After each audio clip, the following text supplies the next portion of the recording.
This is Tales from the Pros, where business leaders and influencers share their stories of inspiration, struggles, and successes.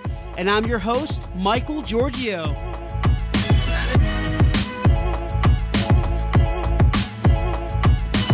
Hey everyone, welcome to Tales from the Pros, and this is Michael Giorgio, your host and co-founder at Imaginovation. My wonderful guest with me here today is a veteran leader in sales and revenue growth, and has been named CEO of Uptime.com, a leader in website monitoring software. He brings more than 2 decades of sales and revenue leadership experience to Uptime, and he's been driving growth for numerous public and private software as a service companies, such as Chargify, Rackspace Cloud, and Inspired eLearning. Please welcome Mike Welsh. Mike, I appreciate you, man. Thanks for being here. Thank you, Michael. Hello, everybody. Yeah, it's exciting, man. I really appreciate it. And, as we talked before, I've heard of Uptime before, even before, we kind of initially, our teams connected. And I think I've seen maybe some ads or saw it somewhere, maybe on LinkedIn. But, I think many people can find interest in what you're doing and the value that you're providing to the community and just to different audiences. So yeah, excited to get into it.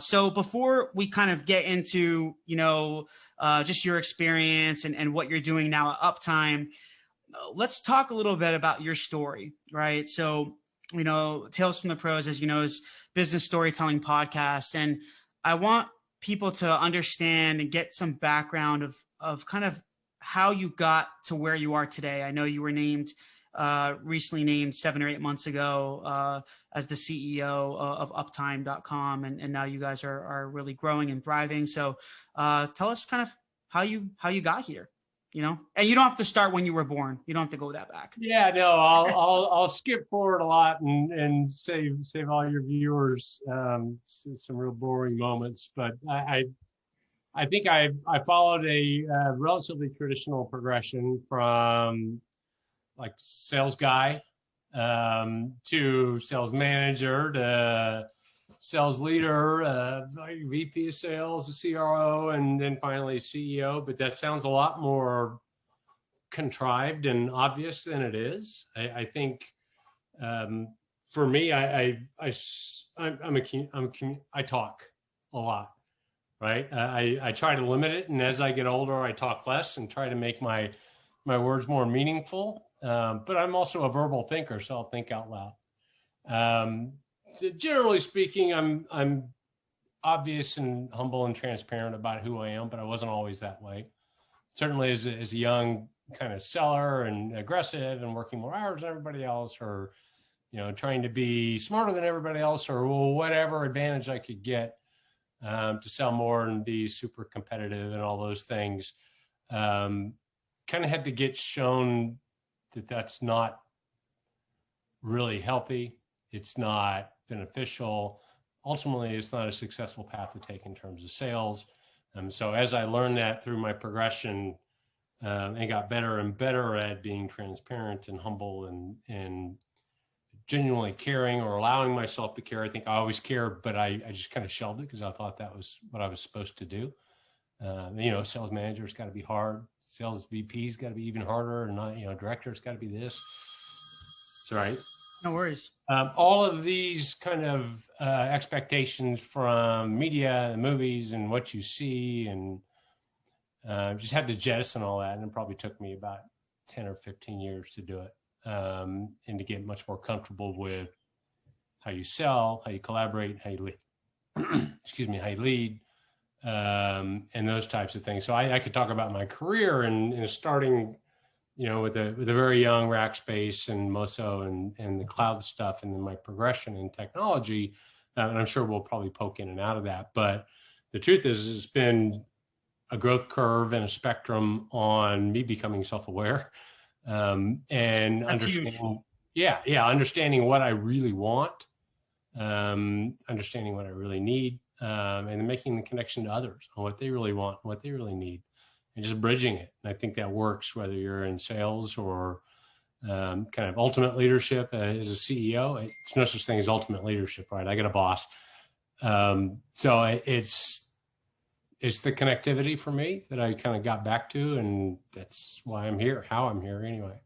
Yeah, no, I completely understand. And, you know, I think some people, at least ones that I've spoken to, they underestimate what it really takes to be a CEO.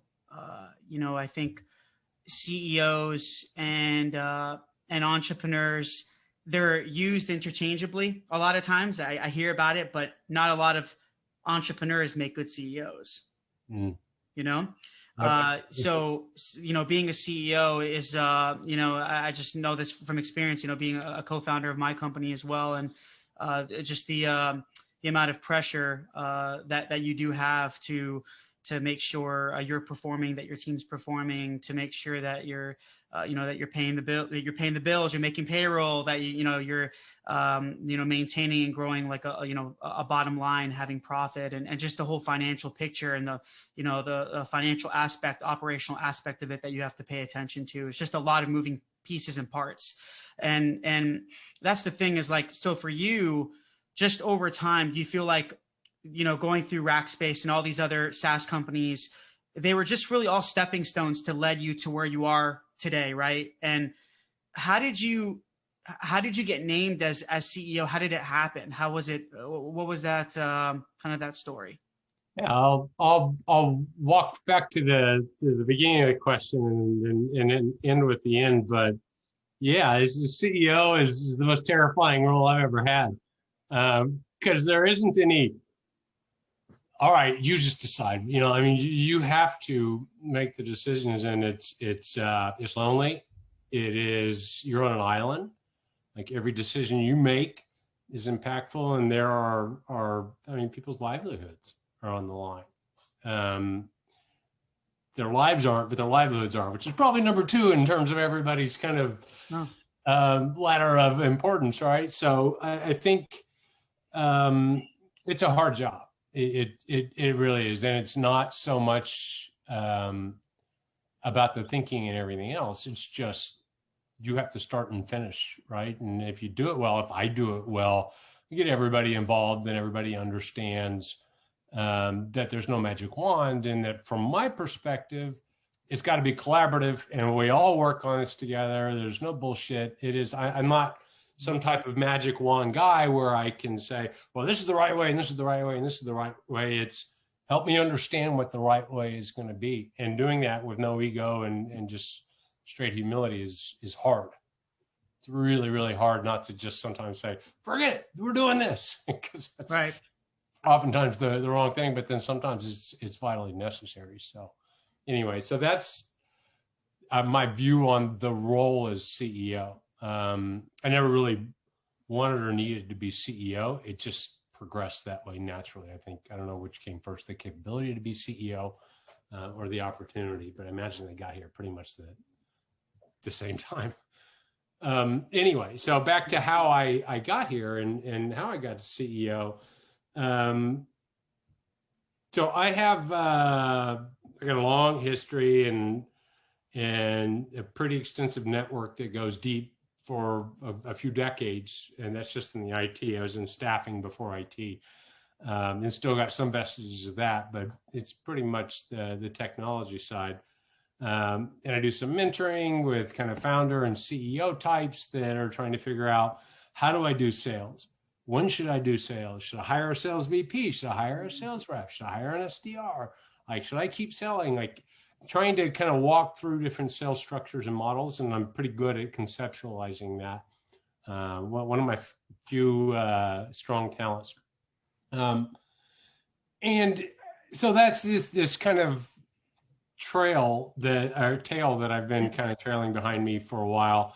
Fast forward a little bit, I run into the managing director of the VC firm that owns Uptime and many, many other companies ranging in size from like 1 to hundreds, right? So, and I get him or he gets me on the phone. Basically, he escalated it because one of my sellers was a jerk, you know, high pressure type of thing. And I get on this phone, it's this New York guy with an accent, and he's just kind of into me. And I mean, into me like poking at me, like, kind of operation or whatever. And we just got to where we were connecting and communicating, and I got him and he got me, and there was a synergy there. This was 4 years ago, I think. This is a pretty singular guy. And like, he kept in touch all this time. I solved his problem, the immediate problem, and he just never went away.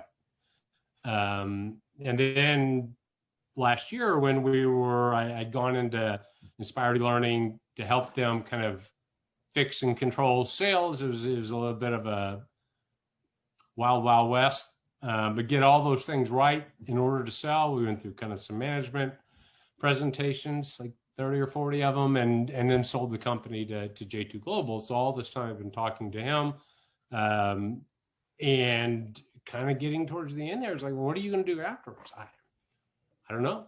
I might take a break again, or semi-retire, or just not do anything until the next thing hits me in the face. And it's like, I need you to come and do this, man. We were ready. It's 100% year-over-year growth. Nice. We don't have any sales. We don't have any marketing. I mean, don't get me wrong. We have all those things. They're not formalized. They're not commercialized. They're not structured and then monitored and then measured. And all of those things. As an entrepreneur, you understand that. Right. And as a CEO, you do too. You understand the need of getting these things in place. And anyway, so long story short, I exited the company in December and started here Jan 1. Didn't take a day off, just started immediately. And then we're rolling. Awesome. Yeah, you're probably restructuring things, organizing it, and increasing accountability, and kind of just delegating everything accordingly. And it's that's very, very important. I know just from my experience and talking to numerous entrepreneurs and CEOs that are thriving, it really is important the way you structure the company. It's not just about having these ideas and even just about execution. It's about the efficiency in the organization, you know what I mean? Making sure that people are playing their roles, that you're delegating the right roles to the right people. Man, that's so right. I mean, so many things. Yeah. The framing of a thing, and I get excited talking about this because this turns back into the sales process, and then how you communicate, and like how you frame something and how people view something and how it gets framed, whether it's a sales interaction or the very existence of a certain type of title, or like, this is my focus. And once you start putting definition around a thing, then it grows an ecosystem of good and bad and everything else. But until you do, it's just this kind of fountain of chaos. And as soon as you start putting just some controls into place, then it starts developing a momentum that turns into like, okay, yeah, we just started looking at this, and all of a sudden we're all looking at this, and then things start moving in the right direction. But the framing of a thing I've told this story many times, but as a seller, like sales reps often get into problems where they're super nice and best friends and everything else through a whole, 5-minute or 5-month long process. And then they try to hard close them eventually because their boss makes them or whatever. Right. And the problem there isn't because you are now holding them accountable. It's because you never held them accountable before. It's much like raising a child. If they're accountable from step one and their expectations, you're going to hold them accountable all the way through. There's no problem demanding like, hey, we committed that we were going to execute today. I've got, half a dozen people here. Okay, Mike, calm down. I got it. And the expectations there, it's not pulling them out of the fantasy of the conversation you're having. I say fantasy literally. It's not like you're spinning an untruth, but right. You are crafting a relationship, you and I, and an expectation and everything else. And the second I violate that, everything is kind of off, and people have to re-examine everything. It's hard to recover from. Yeah, you're so right. It's so true what you said. It's from the start, and I think that's where a lot of leaders make that mistake, where they don't set the expectations from the beginning. They don't have that solidified, that solid foundation. It's like building a home. You don't have that solid foundation. If you don't have that solid foundation and you continue to build on top of it, it's just going to crumble. So you have to have that same mentality with people.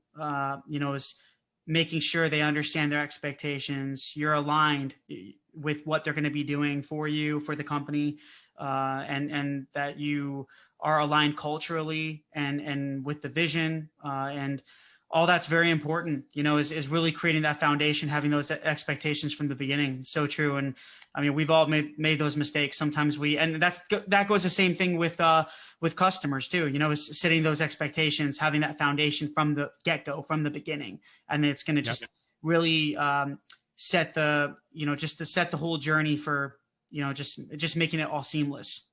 Yeah. Terrifying for me to say no to a customer. I don't, it's such a counter thing. But I just had to learn it over time. It's just, no, we can't do that. And just dive into it instead of trying to, because then nothing will ruin a relationship faster than starting something with good intentions and then, ending in a terrible place where, there's a much deeper, more negative impact than if everybody just walked away from the beginning. So. Yeah, no, it's true. And talking about Uptime, Mike, I just from the research I've done about you guys and, the company and for you guys being one of the leaders in your market, in your industry, there's a lot of other companies that are trying to get there. And I know we're all growing. All of us are trying to progress. It's all about progression. We're always trying to improve and baby steps, always trying to improve a little bit at a time. At least that should be the goal. But for you and Uptime and you scaling and growing the company in general, like what does it really take in your experience to grow and scale a company like Uptime? What does it really take? And I know you did mention a few things, obviously, with people and allocating the right roles to the right people. Obviously, that's a part of it. But, specifically for a SaaS business, because it is different than like a B2B service business. Yeah, the foundations of business are the same, but there are differences, of course. Yeah. So if you can talk about those a little bit. Look, I think it's hard to define, and everybody's got their own, of course, debt to solve, get rid of, pay off, whatever. The more people in this space, the better. First of all, because you mentioned at the outset, people who just don't even have experience with, like, for what people in the tech space would be like, yeah, of course. But I literally dealt with a prospect who's now a customer here just a few months ago, who owns all of let me define this in a way that doesn't get me in trouble. They're a holding company and they have multiple name brands, conservative, kind of been around for 80 years types of things that now all have web properties associated with them, but no monitoring on any of them.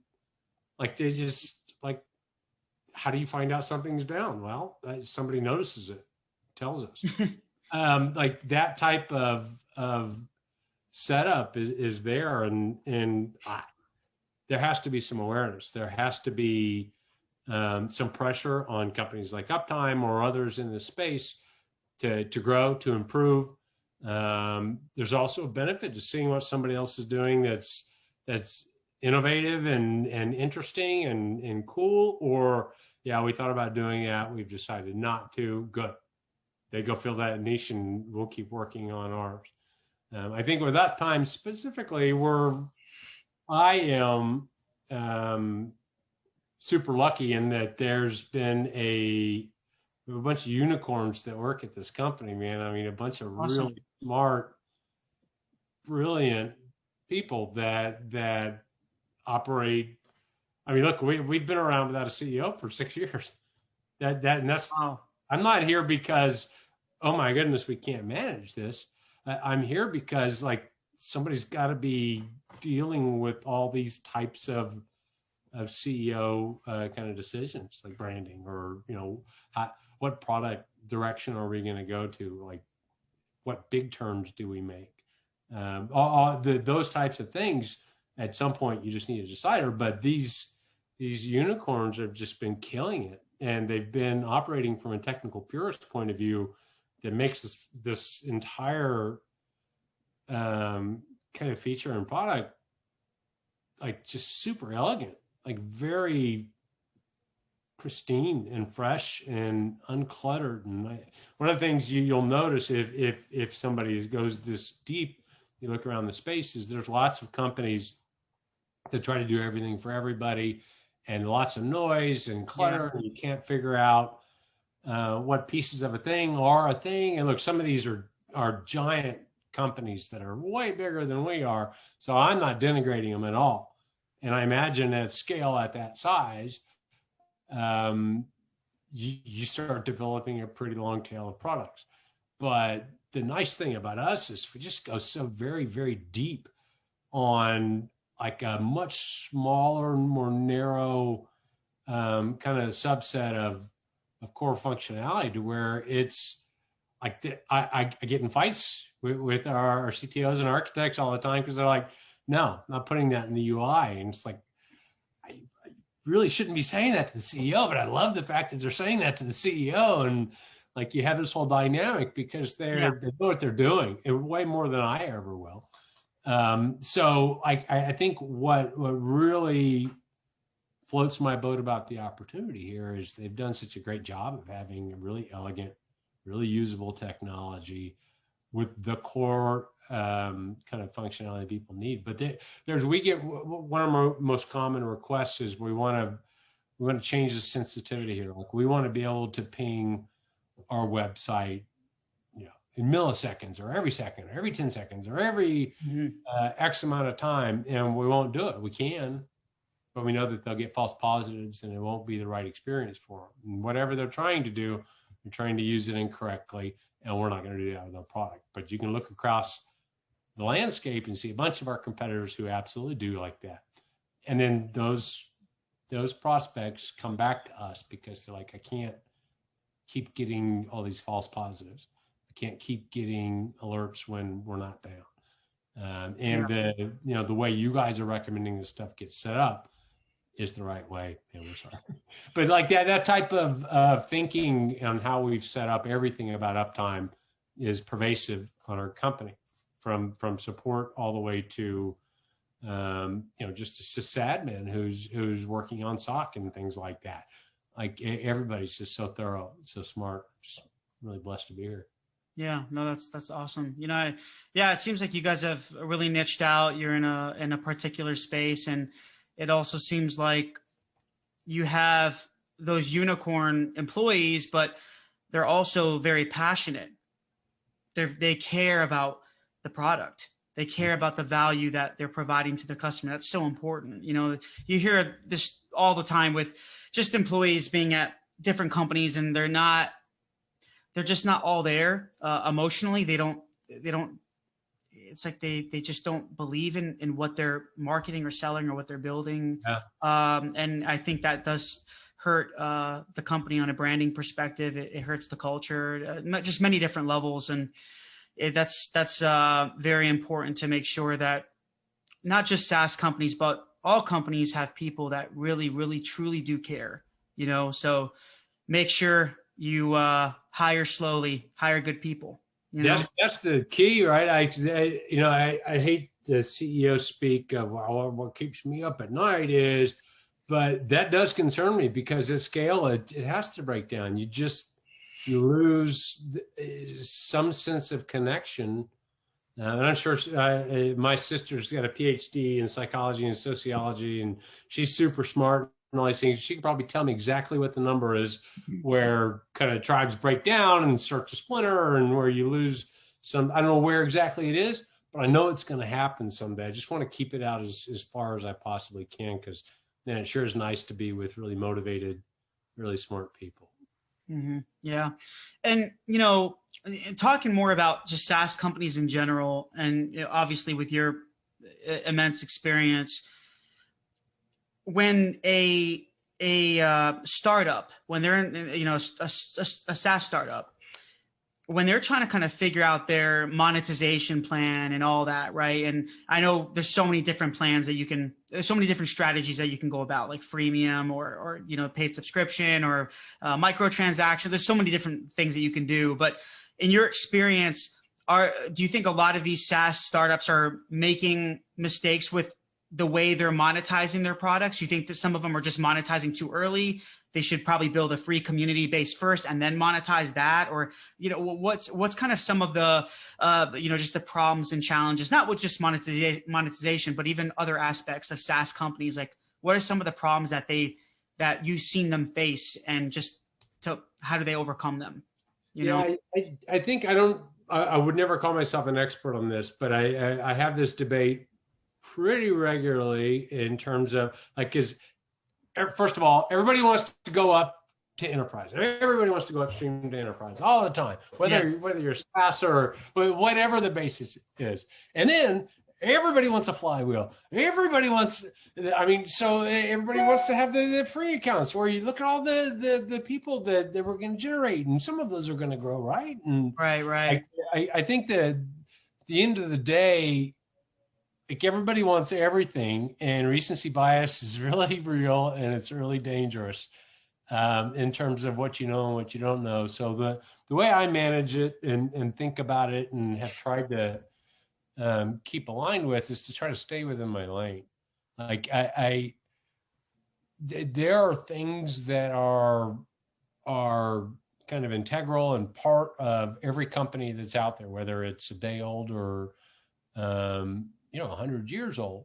And you got to be realistic about what you're doing. I mean, you got to design to the customers that your product really resonates with, and developing a flywheel for, I don't know, inner tubes. Are you going to get a flywheel out of that, really? And one that will grow, and one that will meet the needs, and having a realistic kind of mentality on what you will build. Like, for instance, Rackspace, and going open cloud and open source and doing these things. Like, we made an active decision in leadership there. Like, we can't compete with AWS. We don't have the money. Like, at first we weren't too worried about them, and then all of a sudden they just annihilated everybody in the cloud space. Right? Yeah, AWS. Yeah. It's just. It happened. We were Rackspace Cloud. We thought that we'd get this stuff sorted, and then it was us and them, and then we were very much not there. But some of the cool things that we did was open cloud, open source, and we allowed other people to come in here and kind of publicize the cloud, and people could build their own clouds, and it did some really amazing stuff. Not the least of which was allowed us to try to keep pace developmentally with AWS. Maybe we had 40, 50, 60 developers, but I think Amazon probably had at least 10x that, and there's no way we probably would thousands. Yeah. Right. Yeah. So I that's developing maybe not the traditional sense of a flywheel, but that's there's something there. There's a there. You have a product that's in line with that, and so you can develop it. But developing a flywheel when there isn't one why would you? So I like the concept of a flywheel and developing a community. I think intellectually it appeals to me. I see lots of value in it. But there is absolutely no doubt that the freemium and very inexpensive kind of baseline users create a lot of work. Maybe not right away, but they eventually do. And develop some real cantankerousness in terms of your product, because some of those folks are some of the most judgmental, quick with their judgment of you as a competitor or a provider or vendor or whatever, and sometimes it's just so hollow. So it's just be careful what you ask for. I'm personally I've got to base it on fit. I don't think Uptime is great in that space. I think we're too deep. I think it's the functionality that's in our UI and our control panel is not going to be used by somebody who wants just an up-down test on their basic internal site. You know what I mean? They just, how am I ever going to compete with free accounts on that? Because my marketing's not developed towards it. It's not the whole process and consumption is not built that way, because I know what you're saying. I got millions of dollars invested into these products going this deep. I have a dog that's it's okay. having a nightmare. Very cute. Sure. I'm a dog lover. Don't worry. Okay, good. Yeah, everyone she loves keeps biting over there. Anyway, that's probably time for me to stop talking in any case. But so it's like for our product, it doesn't make sense. It could, and maybe I'm a dummy and looking at it wrong. But it's just the stuff we have and the capability that's under our hood. It's just not going to be meaningful for someone who just wants to drive to the grocery store and back. Like it's just. Did you before you were CEO, was the pricing model different at Uptime than it is now, where you are, you're leading the company? Has it kind of changed? Is the audience the same too? The customer? That's funny you asked that. It's some work in progress stuff that's going on right now. Okay. But look, I'll frame it this way. Like, we have dozens of the largest companies on the planet are customers of ours. And a lot of them don't consume Uptime in that traditional kind of SaaS kind of model. So they have pushed us in a lot of ways, technology-wise, feature-wise, outlook-wise. Like, they've really helped us. We have really nice partnerships with some very large companies that are aware of our size and the contribution they're making, and just somehow we're a good fit for that type of collaboration. But they've pushed us on creating new pricing paradigms, and like, we don't want to buy in a SaaS. We're enterprise. We're the 5 largest companies on the planet. We're not buying SaaS. Like, we're not going to buy, this bundle from you. Here's what we can build it ourselves. We can build it ourselves. Yeah. And by the way, here's our paper. Go sign it. And you have those types of things. And it's like, okay, great. So like, we'll change and we'll accommodate different pricing over time. I don't think that we'll go away from SaaS. But I do think that we'll have a more customizable SaaS kind of hybrid solution. And the trick is, okay, we just don't want to go to just a straight SKU, like, hey, guess what? Now, all of a sudden, we're acting like we're, I don't know, ABC gigantic company. We don't want to do that, because then that gets away from who we are. But I think what we can do is say, hey, if you want to buy a preset package and not worry about how you're going to go configure all this, great. If you want to configure, then come follow this channel, and you can both walk down the tunnels that you choose. And then it becomes how do you want to consume us, rather than you're small, somehow not valuable, you're small, medium, or you're large. Because I think the new age of technology and SaaS is not going to be less valuable, middle value, really valuable. It's going to be, how do you need to consume us, and then how can we provide that consumption to you in a model that scales, that scales on either side. So I'm not ever going to come up with the answers to those things, but hopefully I can start getting a little close to them. Yeah, but at least Mike, it seems like you're listening to your customers, and they're pretty much a part of the changes that you're making to anything in the company. You're listening to your customers, you're getting feedback on pricing or the way you're building and implementing, improving, optimizing the system. And that's important. You have to be customer focused and customer centric, and you'd be surprised. A lot of companies don't do that. They kind of stick to what they believe is right for their company, instead of the other way around, where they're listening externally to their customers and saying, guys, this is what your platform needs. If one or two say it, okay. Maybe you have to get, more people saying it just to kind of validate it. But in essence, it's good that you're listening to your customers, and that's going to help you to grow, and all this stuff. So such a tough needle to thread. Of course the customers are, customer's opinion is job one, and all of those things. But also the number of people I've talked to in the past 2 months who could build our entire platform over the weekend is more than you ever want to know. Because sometimes they don't know what they think they know, and like threading that balance and being strong and calm and reasonable about the places that you won't or can't bend, while at the same time having a culture of, please tell us how to improve. What else can we do? Right. Yes, there's a real schizophrenia that happens there, but I think that if I'm really calling out one thing aside from the technology at Uptime that is amazing, is the culture of that. It's like I walked into it. I wish I could take credit for it. But there's like, some of our largest customers are just straight to our chief architects and CTOs and CPOs, and there's and they know when not to abuse it and don't generally. But sometimes they're like, hey, this is an architect problem.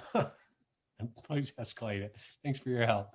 But let's get one of these other guys on. I mean, it's just real. It's very, very real.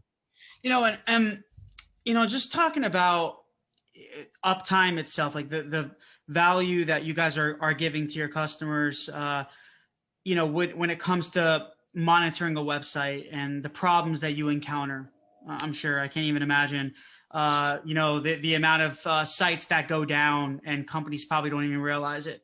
Or they don't get any notifications, nothing, it's probably crazy, but it just, what are things that you are noticing, Mike, or what you've noticed with just the problems that a lot of websites do have on a performance perspective?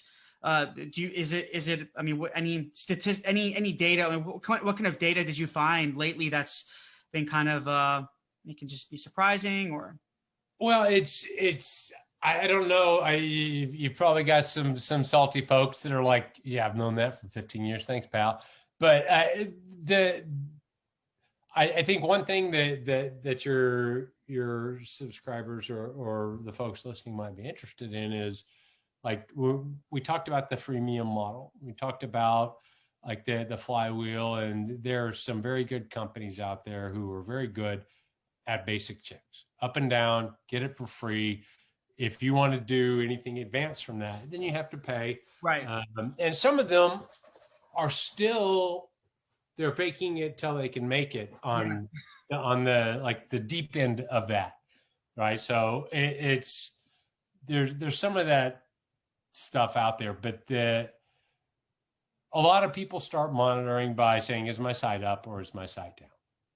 And that's just, there's some super basic stuff there that just very basic can do. It is. Is my certificate expiring? It's up and down. There's 5-10 basic checks in there. Some companies will charge you for every one of those individually. Some charge you for, one fee for all of them, or some don't charge you, and you can use a couple. Right. That's a third of the kind of stool in terms of monitoring. So yeah, is my site, is my page, is my this, is my that, is it up? That's great. But what about all the elements that are inside a page? Is your buy now button working? Is your login now button working? That's what I'm talking about. Deeper, like much deeper. I mean, performance, like how is your page actually doing? Absolutely. Like people are like, yeah, great. My site's been up. It hasn't been down for 2.5 years, but nobody can buy anything. No. Yeah. And the buy stuff is meaningful, and it's obviously the most important piece of it. But it's not that important if somebody never even gets to it. And if someone's like, add this to my cart, but it doesn't add something to your cart, or it adds the wrong thing, or you know what I mean? So like you've got all these different elements and CTAs or let's call them buttons. I'm not sure exactly who else. All the call to actions, all the contact us, the inquiries. Yep. Everything. Yeah. So you go click on a site for a thing and you want to know that that's up, and that's the synthetic and just the basic kind of transactional, like this transaction working. Yes, it is. That's still only another third, because you still got an additional piece, and this is where you can get really deep and think it's really hard, is the real user monitoring, or RUM, which is, where's this person going and what's the progression through this page? Like, okay, yeah, I see that my transaction check's working and my up down's working. That's great, but they're timing out. Like, or they're not getting to X, or like if their load time for these elements, they have to sit and wait for X. And so then all of a sudden the user experience becomes the third piece. So true. Yeah, like Google Analytics. I mean, so then now you have a holistic picture Right. of everything that's happening there. And if it seems like overkill, trust me, your competitors are doing it. And not only are they doing it, but they're getting pretty damn exotic about it. There's stuff that I will never know that we can do. I mean, it gets so deep that it's just silly.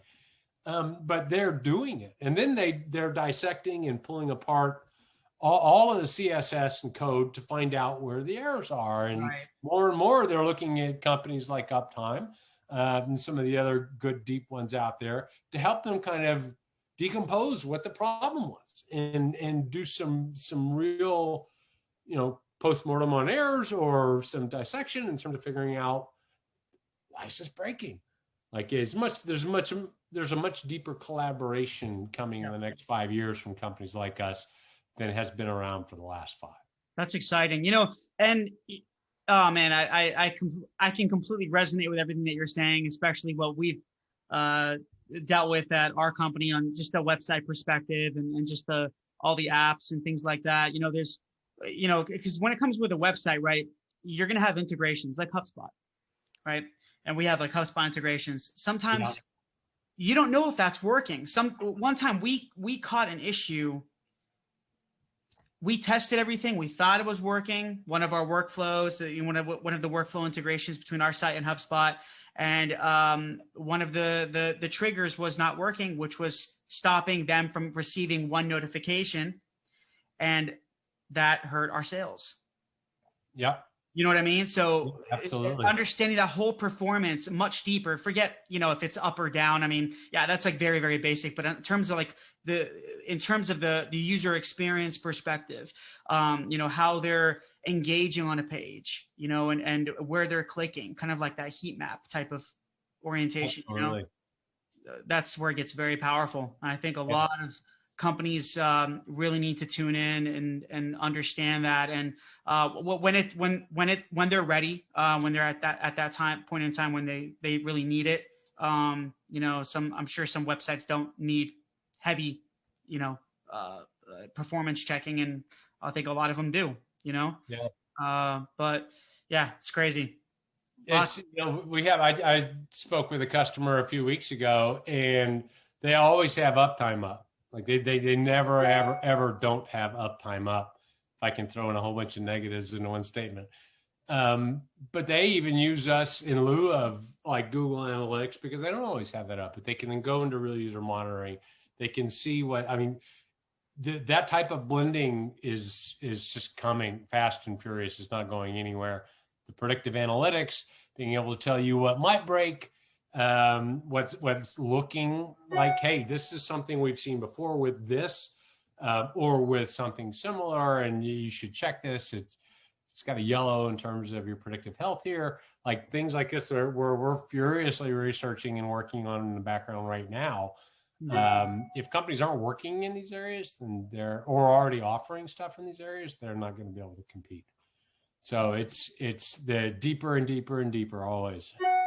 And where do you think the future is going when it comes to just overall performance, even as deep as you want to get about user experience, performance, it could be on a design or it could be on a technical back end perspective. Where do you think it's kind of headed? Just with all the technologies coming out and all this, AI and just there are lots of changes. I think even just the way users and customers are behaving and performing online, the way the decisions that they're making, the way they're interacting with different platforms. It's just like a lot of changes, Yeah, I wish I knew the answer to those. I mean, the truth is I don't. I feel woefully underqualified to offer an opinion there. But I know that being able to collaborate with companies like yours or others where it's like we can't figure out what's wrong. We're getting this from you guys, but we don't see this on this, like, and being able to collaborate. So human touch, I don't think goes away. And in fact, I think invested in correctly, certainly Uptime has chosen to go all human all the time. That's powerful. It's very powerful. It's too complex. It's just too complex. And I would love to be able to service it by AI and everything else. But maybe 20 years from now, Like AI is real. Maybe it's even real now. I don't know. But I know that people talk about machine learning and AI. It's either marketing speak or people Lots of just kind of buzzwords. nod judiciously and hope that nobody asks them for an opinion. Yeah. I know that it's real. I know that there are facets of it that are good. And believe me, I've talked to some of our senior devs about, okay, how do we AI? Like, and everybody's got opinions on it, right? But I think aside from the predictive pieces and being very smart and conservative about what you're going to predict, it's not there yet. It's certainly not for what we're doing. And it's just, there's no machine that can look at something and just intuit or grok. Yeah, listen, I always have problems with this. Like, it's the transaction recorder that's working with this browser because I've experienced, like, it's probably this. Like, it's a whole slew of things that AI can't do or won't be able to do for at least the foreseeable future. Quite some time that a human can do. Yeah, I mean, AI can be powerful for sure in different aspects, but the human touch, that human element with technology, combining it, I think is very powerful because, you know, I'm sure with you and your team that's reviewing and monitoring different websites, they're able to catch things on a, like we talked about, user experience, right? How a user is actually going through the, you know, each page, where they drop off, what's the bounce rate? Yeah. You know, where are they bouncing? How are they bouncing? You know what I mean? It's good. It's good for companies to understand the user behavior on their applications, on their, you know, on their websites. I think that is very, very powerful. I know from experience, you know, we analyze that on the tools that we use, and understanding the user behaviors is incredibly powerful because it just gives you more data and you can adapt your marketing and sales strategies. Yeah, and it's not linear. It's not often it's not predictable. It's not why aren't we invested all this in this? Like, why aren't people like why aren't they looking at it more? And it's like, because they don't like it. And, yeah, well, whatever. But yeah, that's true. Where a machine would make judgments and people can't. But we have customers that have 600-700 site reliability engineers that have accounts and usership with us. Like, they're all managing different things globally, all have different requirements, but there's a consistency from talking to a person because we know who X company is, Y company is, Z company, that a machine trying to diagnose and solve for them just turns into a frustrating experience for them, at least so far. Yeah, I can definitely see that. And that's if there was AI, that's if it's even accurate. You know what I mean? Is it accurate what it's telling you? And I'm not saying that humans are always accurate, no, but is it, you know, companies will invest all this time and money and resources into machine learning and AI even. And like I said, in some ways it's very, very, very powerful. I've used systems that have AI and it is powerful, but it just depends. I think with your area, you need that human element. I think that's a vital component. Yeah. And look, until they can successfully build a kind of call computer system that will allow me to talk to my insurance agent or give me the information I need after I get into a wreck without talking to an agent, like that's going to be my barometer. I mean, it's the rest of it's too complex. So I think, I think the audience could definitely take away from this, Mike, is that I've dealt with people that think on both sides of the spectrum, just human, no tech. And I'm sure you've dealt with people not very innovative. Yeah. And then you get ones on the other side that are, it's just tech. It's kind of like just automation, AI and funnels and tools and all this stuff and software. That's great. But I think it's that balance, having both of them, and why not both? Why not both? This thing that we have up here is very powerful, stunningly amazingly awesome. You're so right. I love it. You're so right. But yeah, so last thing I have for you, Mike, and I ask everyone this on every interview. When it comes to storytelling, right, and just you telling us your story and even your expertise and all the knowledge that you have, sharing all that with us. how would you define your story in one word? And it could be life, career, anything. But how would you just define Mike's story in one word? Can I have a hyphen? Sure, that's fine. Yeah, you do that. I just call it self-awareness. Nice, love it. One of my favorites. I could expand, but I think that's the best one that I could come up with fast. That's great, man. I appreciate it.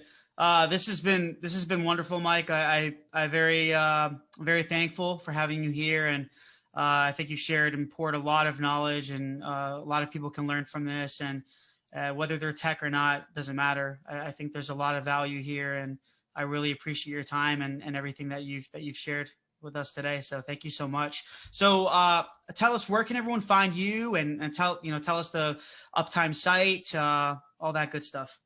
Yeah, we're uptime.com. It's pretty memorable. That's UPTIME.com. No more complicated than that. Yeah, don't go to any other Uptime that's out there. Just uptime.com. You'll find us. You'll see the real deal. I'm Mike Welsh, the CEO. You can reach out to me directly if you want. You can figure out my email address.